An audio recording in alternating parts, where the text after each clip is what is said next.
Midfield dispatch, Lopez on Delta.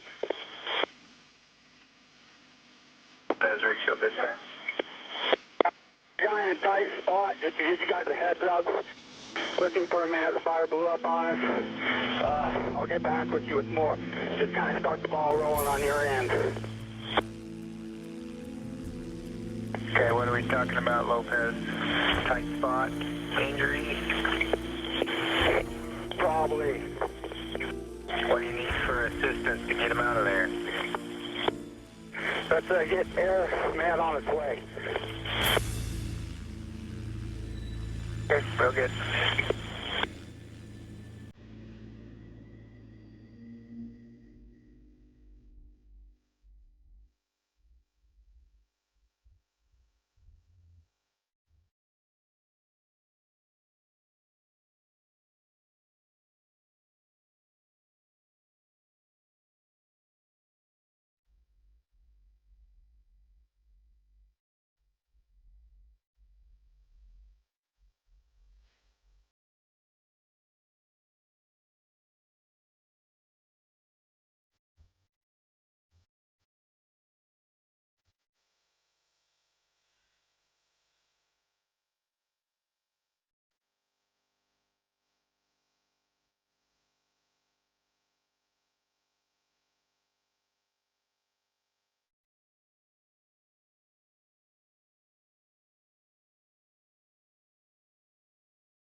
If you are a Wildland firefighter, thank you for your service. And thank you for watching this.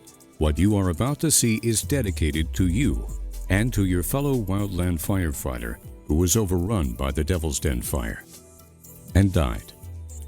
To honor this man, we must learn from his experience. As you are about to see, two key themes contributed to his death: the loss of situational awareness and the failure to stay in assigned fire line role. The following presentation is dedicated to this Wildland fire leader, an assistant fire management officer who died on the 2006 Devil's Den fire in central Utah. To honor his life and experience, we must all learn from the key actions that contributed to his being overrun by fire.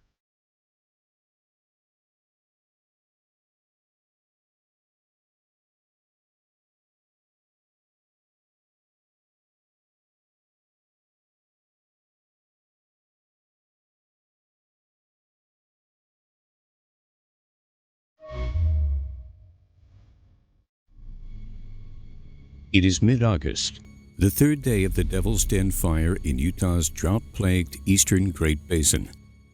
The fire is burning on a steep southwest aspect in heavy pinon, juniper, and sagebrush fuels. Today, a red flag warning for high winds and low humidities has been issued.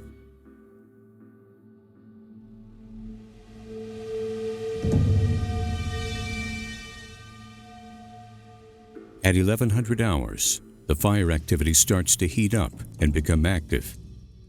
An hour and a half later, the fire's Type 4 incident commander and his incident commander trainee, along with the local assistant fire management officer, who is also the entire area's zone duty officer for this day, are shuttled by helicopter out to the helispot located beside the main fire. These three supervisors discuss suppression tactics for that day. As they talk, they can see an active small spot fire down below them, located in an adjacent canyon. After an open discussion weighing all pros and cons, the AFMO confirms that he wants to hike down into the canyon to better size up the spot fire. However, due to potential dangers and risk, the incident commander and the IC trainee urge the AFMO not to recon the canyon. But the AFMO assures them that he will be okay. Alone, on foot, he works his way down into the southwest-facing slope toward the smoke. Once at a vantage point above the spot fire, on his radio, the AFMO orders a helicopter and begins directing bucket drops. By 1300 hours, the temperature is already 82 degrees and the humidity has dropped to 19%. A general increase in fire activity starts to occur.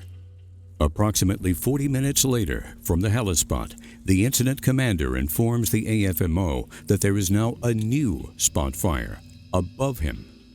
He warns the AFMO that, quote, he is in a tight spot and tells him to leave the area. But the AFMO replies that he will stay and work the spots. Richfield dispatch, Lopez on Delta. 5 minutes later, the fire blows up and begins to rapidly spread uphill. Black smoke pours up out of the drainage. The incident commander tells the AFMO to get out of the canyon. Moments later, he tells him to drop his pack and run. The fire blows up across the entire canyon. Repeated radio calls to the AFMO go unanswered. He has no escape route, no safety zone, no real survivable deployment site. Fueled by the thick surrounding vegetation, the fire's intense heat, more than 1600 degrees, makes his fire shelter useless. At 1500 hours, they find his body.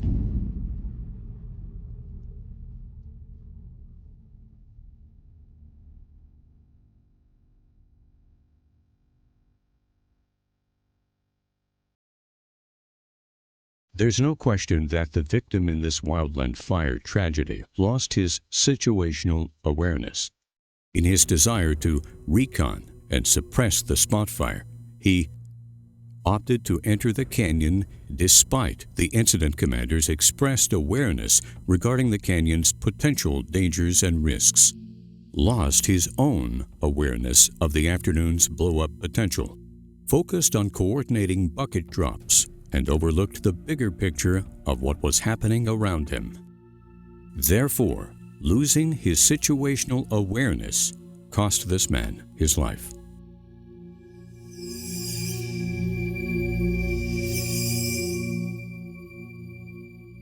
In addition, this AFMO and zone duty officer abandoned his important leadership role and reverted back to his career's prior hands-on firefighter role.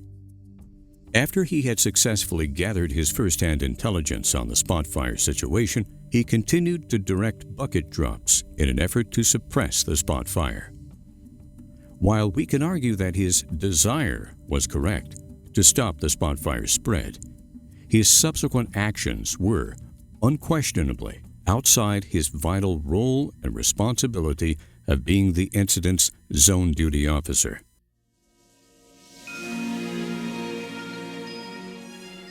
All Wildland firefighters need to remember that the role of fireline supervisors and commanders is to help be the eyes and ears for all ground pounders.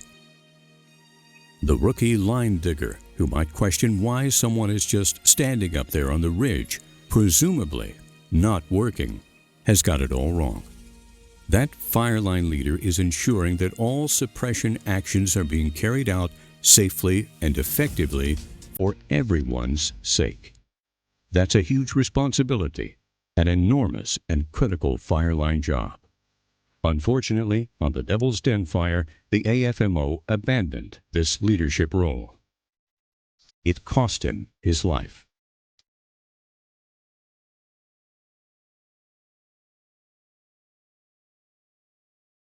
Now, as you continue on with your own wildland firefighting experience, please remember what contributed to the death of this seasoned, highly respected fireline leader.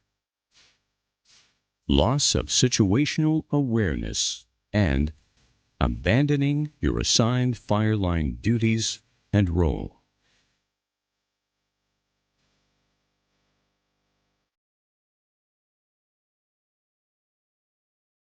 Thank you for your attention, and please continue to be heads up and safe out there in the always dynamic wildland fire environment. As a wildland firefighter, let this Devil's Den fatality experience be one more important story that you will always carry with you.